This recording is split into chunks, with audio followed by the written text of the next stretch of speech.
Ridley Scott ha speso 80 milioni di dollari per raccontarti una storia falsa. Non solo falsa nel dettaglio, una scena sbagliata qua, un costume impreciso là, ma falsa nell'anima, nel meccanismo profondo di come funzionava davvero un combattimento romano.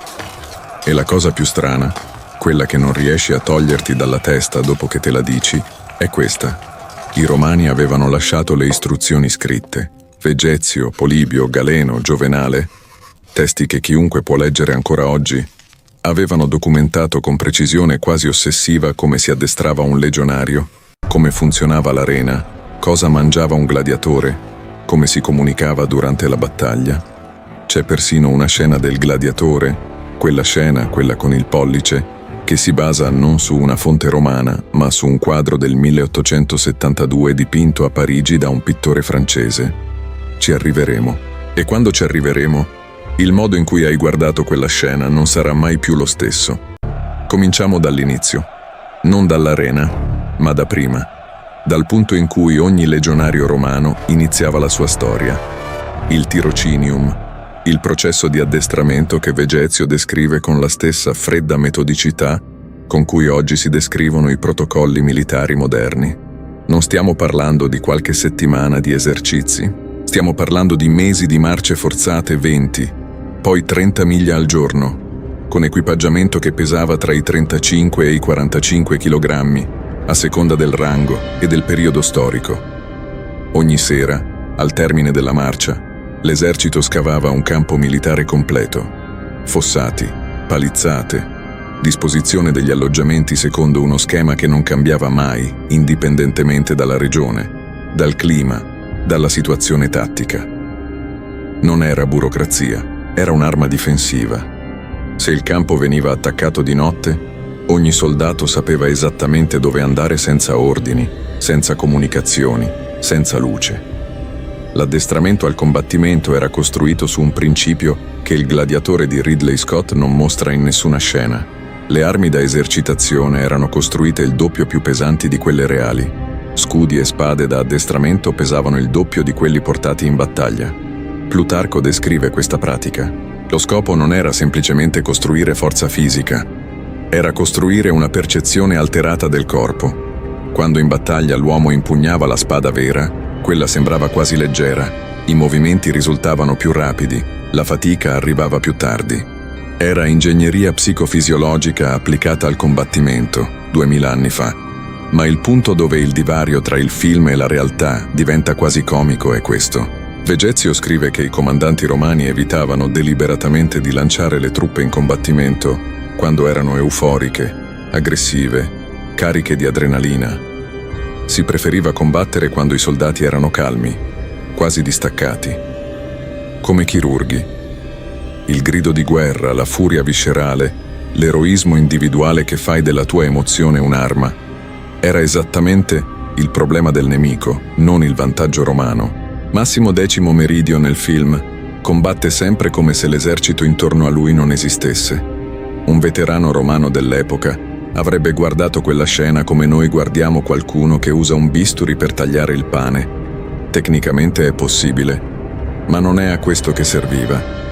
Prima che le linee si scontrassero, prima che qualsiasi spada uscisse dal fodero, succedeva qualcosa che nessun film sulla Roma antica ha mai restituito con la fedeltà che merita. Il Barritus. Le legioni romane avevano adottato questo canto di guerra dalle tribù germaniche che avevano combattuto e studiato per generazioni.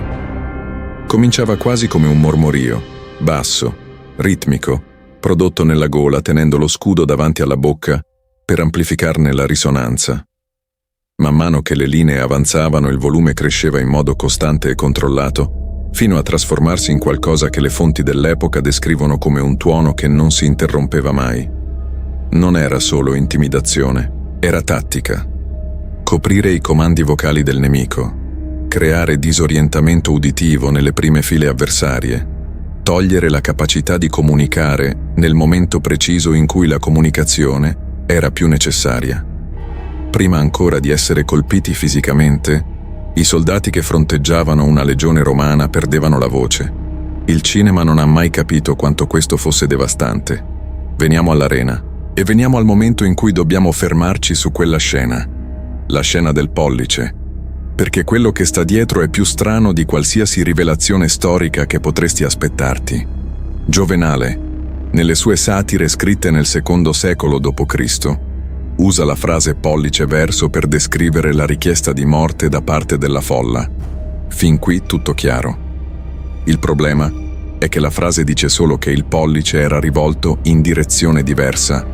Non specifica come. Pollice su, pollice giù, pollice nascosto nel pugno chiuso. Sono 3 gesti completamente diversi e gli storici discutono da secoli su quale fosse il reale segnale di grazia e quale quello di morte, senza aver raggiunto un consenso definitivo. La versione del pollice abbassato verso il basso, quella che Joaquin Phoenix esegue nel film, quella che tutti conoscono, fu resa popolare da un dipinto del pittore francese Jean-Léon Gérôme, intitolato Pollice verso, datato 1872. Un quadro dell'Ottocento ha costruito la nostra immagine di Roma antica. Ridley Scott ha riprodotto Gérôme, non i romani. Pensaci mentre riguardi quella scena. La vita nell'arena era strutturata con una logica che assomiglia molto di più alla box moderna di quanto il cinema voglia suggerire. I gladiatori venivano addestrati nei ludi, scuole di combattimento gestite da un lanista, un impresario che aveva investito denaro nell'acquisto degli schiavi o nella formazione dei volontari e che non aveva il minimo interesse economico a vederli morire rapidamente. Un gladiatore morto era un capitale perduto. Studi condotti sulle iscrizioni funerarie di gladiatori documentati mostrano che molti combattevano 10, 15, anche 20 volte nel corso della carriera. Non erano sacrificati spettacolo dopo spettacolo. Erano atleti professionisti con un ciclo di vita lavorativa reale, riconoscibile, tracciabile. Galeno di Pergamo, il medico più influente dell'antichità dopo Ippocrate, le cui opere hanno dominato la medicina europea per oltre 1000 anni, aveva iniziato la sua carriera proprio come medico dei gladiatori a Pergamo, intorno al 157 d.C. Nelle sue opere descrive le tecniche di trattamento delle ferite d'arena, la pulizia delle lacerazioni con vino e aceto, la cauterizzazione delle ferite aperte, l'uso di preparati a base di erbe con proprietà antinfiammatorie. Descrive anche qualcosa che nessun film ha mai mostrato: la dieta. I gladiatori mangiavano grandi quantità di orzo, lenticchie e legumi. Non per gusto, per costruire uno strato di tessuto adiposo subcutaneo che proteggesse gli organi vitali dai colpi non letali. Uno strato di grasso tra la pelle e i muscoli che assorbiva l'impatto di tagli superficiali senza che raggiungessero i tessuti profondi. Li chiamavano ordeari, mangiatori d'orzo.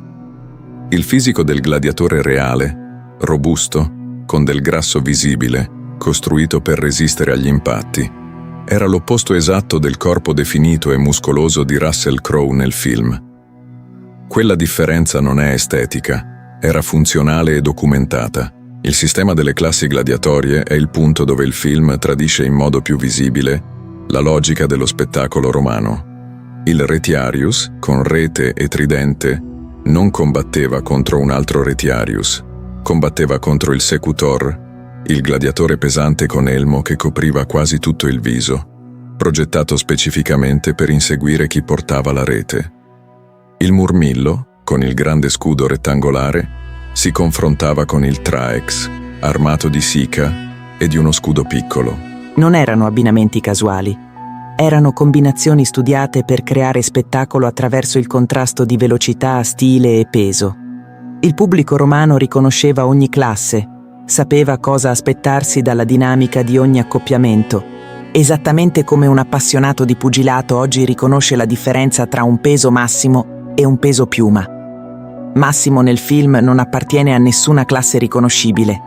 Improvvisa, inventa, reagisce. Era esattamente il contrario della logica gladiatoria reale, che non premiava l'improvvisazione, ma il dominio tecnico dentro uno stile codificato. Ma c'è qualcosa che ancora non abbiamo detto, qualcosa che riguarda non l'arena, ma il campo di battaglia aperto, e che cambia radicalmente l'immagine che abbiamo del soldato romano come individuo. Non riguarda le armi, riguarda la struttura sociale più piccola dell'esercito. quella che teneva insieme ogni cosa quando la situazione degenerava nel caos. E quella struttura aveva un nome preciso che le fonti romane citano continuamente: il Contubernium. Polibio, lo storico greco che aveva vissuto a Roma nel secondo secolo a.C., con accesso diretto ai circoli militari più influenti della Repubblica, annotò una cosa che ancora oggi colpisce chi la legge per la prima volta.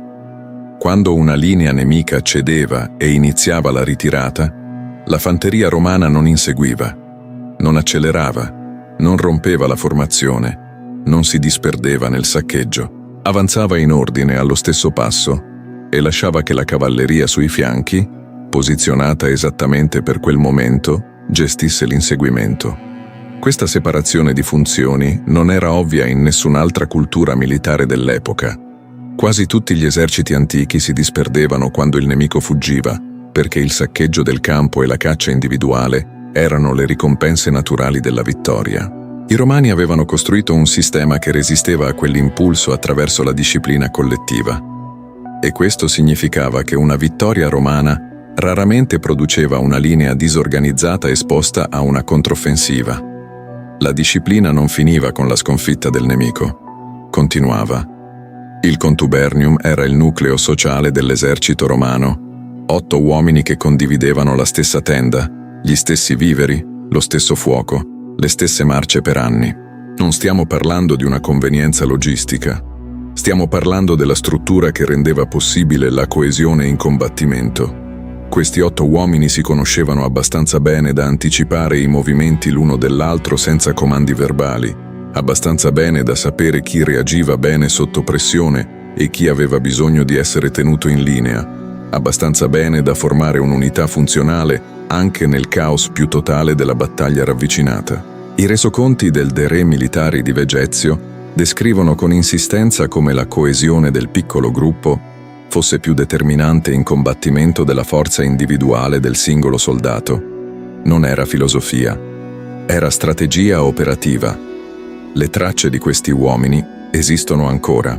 I graffiti lasciati sui muri dei forti lungo il Vallo di Adriano e nelle abitazioni di Pompei mostrano un'umanità ordinaria che nessun film ha mai davvero filmato. Scritte scherzose sui commilitoni, lamentele sul freddo, richieste di cibo scritte con un'urgenza che dopo 2000 anni fa ancora ridere. Dediche a donne lontane. Non eroi. Non guerrieri epici. Uomini stanchi con i piedi doloranti che aspettavano che qualcuno portasse il pane e trovavano nella battuta sul compagno un modo per sopportare la notte.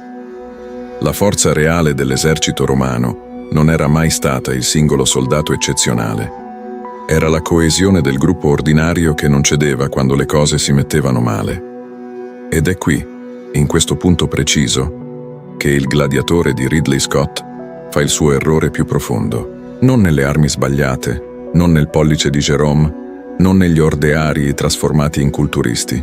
Lo fa nella premessa stessa del film, l'idea che un singolo individuo straordinario possa essere il punto intorno a cui ruota la storia di Roma. Massimo X Meridio è un eroe greco travestito da romano, costruito secondo una narrativa narratologica millenaria, l'individuo contro il sistema, la virtù contro il potere, il corpo contro la macchina, che i romani avrebbero trovato non solo poco realistica ma quasi incomprensibile come modello militare. Un esercito di Massimo X Meridio, tutti eccezionali, tutti individualisti, tutti pronti a rompere la formazione per un gesto d'onore personale, sarebbe stato disperso in 3 settimane da qualsiasi legione che combatteva come Polibio descriveva: calma, coordinata, implacabile. Il sistema era più grande di qualsiasi individuo, e questa non era la sua tragedia. Era la fonte di tutto. 80 milioni di dollari. Un film bellissimo, una fotografia straordinaria, una colonna sonora che milioni di persone conoscono a memoria. E tuttavia un ritratto di Roma che i romani non avrebbero riconosciuto, non perché i dettagli fossero sbagliati, anche se lo erano, ma perché la logica profonda del film era quella di un'altra civiltà, di un'altra cultura, di un'altra idea di cosa rende un uomo grande. Ridley Scott ha costruito un eroe per il pubblico del 2000. I Romani avevano costruito un sistema per l'eternità. Non è la stessa cosa. Se sei arrivato fin qui e hai una scena del gladiatore che non ti ha mai convinto, qualcosa che guardavi e sentivi che non tornava, anche senza sapere esattamente perché, scrivila nei commenti. Non stiamo chiedendo per riempire una sezione. Stiamo chiedendo perché quelle osservazioni finiscono quasi sempre per portare a qualcosa che non avevamo considerato e spesso diventano il prossimo video che pubblichiamo. La comunità di Italia Nascosta funziona così. Le storie migliori vengono da chi guarda, non da chi produce. E se hai una storia legata a Roma, un luogo che hai visitato, qualcosa che hai letto, una tradizione che hai visto da vicino e che ti sembra dimenticata, raccontacela. Ogni video qui nasce dalla convinzione che la storia vera sia sempre più strana di quella nei film. E tu che sei ancora qui probabilmente lo sai già. Se non sei ancora iscritto al canale, fallo adesso. Non per obbligo, ma perché ogni settimana c'è qualcosa che i manuali non hanno trovato spazio per raccontare. E sarebbe un peccato perderlo.